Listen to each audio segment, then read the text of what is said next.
Paz do Senhor, irmãos, tudo bem com vocês? É a segunda vez que eu vou ter que gravar, porque a primeira não saiu o som. Tá amarrado em nome de Jesus. Tá difícil gravar, tá ficando cada vez mais difícil. Não sei se o problema sou eu ou será uma batalha aí, não sei, mas está repreendido em nome de Jesus, amém? Hoje nós estaremos lendo o capítulo 39 de Gênesis, que tem como subtítulo na minha Bíblia, José na casa de Potifar, amém? Oremos. Senhor meu Deus, muito obrigada, Deus. É com humildade, Senhor, com temor, com tremor que venho diante da Tua presença, Senhor, pela segunda vez, Pai, a gravar esse vídeo, Senhor. Seja qual seja, Senhor, aquilo que está me impedindo, Deus, de gravar, Senhor, repreende em nome de Jesus. Que esse vídeo, Senhor, alcance quem tiver que alcançar. Que ele chegue aonde que ele tiver que chegar, Espírito Santo. Haja, Senhor, através da minha vida, através da vida daqueles que ouvem, Senhor, a Tua palavra, Deus, que a Tua palavra, ela tem esse poder de nos transformar, Pai. Muito obrigada, Senhor, obrigada por esse momento, obrigada por quem Tu és. Abençoa, Senhor, esse vídeo, esse momento, essas pessoas que vão ouvir, Senhor, a Tua palavra.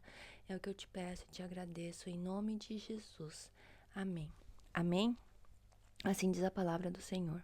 E José foi levado ao Egito, e Potifar, eunuco de Faraó, capitão da guarda, homem egípcio, comprou da mão dos ismaelitas que o tinham levado lá.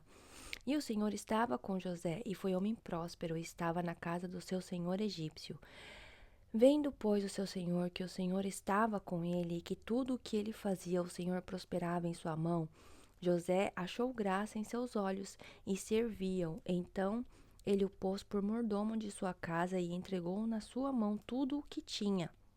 E aconteceu que, desde que o pusera mordomo de sua casa, e sobretudo o que tinha, o Senhor abençoou a casa do egípcio por amor de José. E a bênção do Senhor foi sobre tudo o que tinha na casa e no campo. E deixou tudo o que tinha na mão de José, de maneira que nada sabia do que estava com ele, a não ser do pão que comia. E José era formoso de porte e de aparência.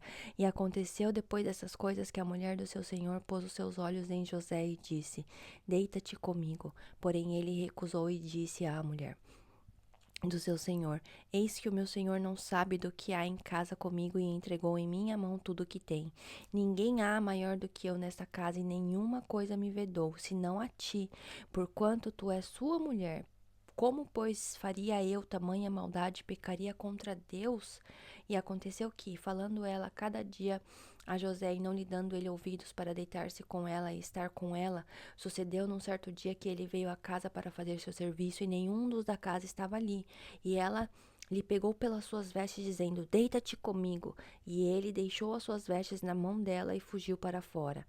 E aconteceu que, vendo ela que deixara as suas vestes em sua mão e fugira para fora, chamou aos homens de sua casa e falou-lhes, dizendo: Vede, meu marido trouxe-nos um homem hebreu para escarnecer de nós, entrou a mim para deitar-se comigo, e eu gritei com grande voz.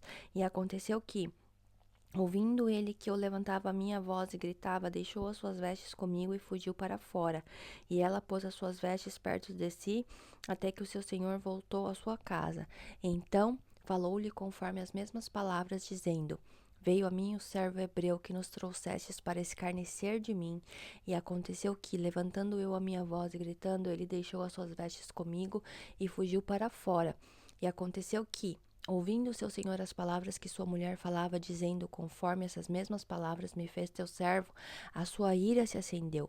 E o senhor de José o tomou e o entregou na casa do cárcere, no lugar onde os presos do rei estavam encarcerados. Assim esteve ali na casa do cárcere. O Senhor, porém, estava com José, e estendeu sobre ele a sua benignidade, e deu-lhe graça aos olhos do carcereiro mor. E o carcereiro mor entregou na mão de José todos os presos que estavam na casa do cárcere, de modo que ele ordenava tudo o que se fazia ali. E o carcereiro mor não teve cuidado de nenhuma coisa que estava na mão dele, porquanto o Senhor estava com ele, e tudo o que fazia o Senhor prosperava. Amém, irmãos? Que essa palavra transforme a sua vida, que ela possa entrar pelos seus ouvidos e fazer uma transformação, porque não importa onde nós estejamos, não importa com quem, não importa a situação, o que importa é que nós temos um Deus que cuida de nós, mesmo em meio a essa situação. A gente lendo aqui, a gente sabe que o Senhor estava com José, porque aqui fala, mas José vivendo tudo aquilo ali, imagina para ele como ele estava se sentindo. Mas ele também cria no Senhor, né? Porque se ele não cresce, o Senhor não estaria ali. Então, que essa palavra possa transformar a sua vida, né? Creia no Senhor, se renda a Ele, aceite Jesus.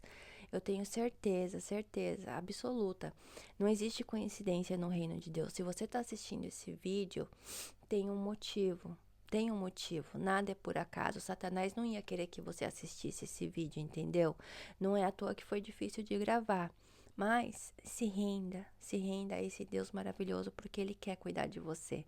Se deixe ser cuidada por Ele, cuidado por Ele. Amém? Oremos. Obrigada, Senhor, pela Tua palavra. Obrigada, Senhor, por ser esse Deus tão maravilhoso, esse Deus que está conosco, Senhor, esse Deus que nos protege e nos cuida, Deus. Nós nos rendemos a Ti, Senhor. Eu Te aceito, meu Senhor Jesus, como meu único e suficiente Salvador, Deus, para toda a eternidade. Obrigada, Deus. Obrigada por quem Tu és. Obrigada, obrigada por se deixar conhecer, Senhor, através da Tua palavra. Nós temos fome e sede de Ti, Senhor. Muito obrigada, Deus. Obrigada por ser o nosso pão vivo. Obrigada por ser a nossa fonte de águas vivas, Pai. Eu Te agradeço e engrandeço o Teu santo e poderoso nome. Em nome de Jesus. Amém. Amém. Fiquem com Deus. Até o próximo. Deus abençoe. Paz do Senhor.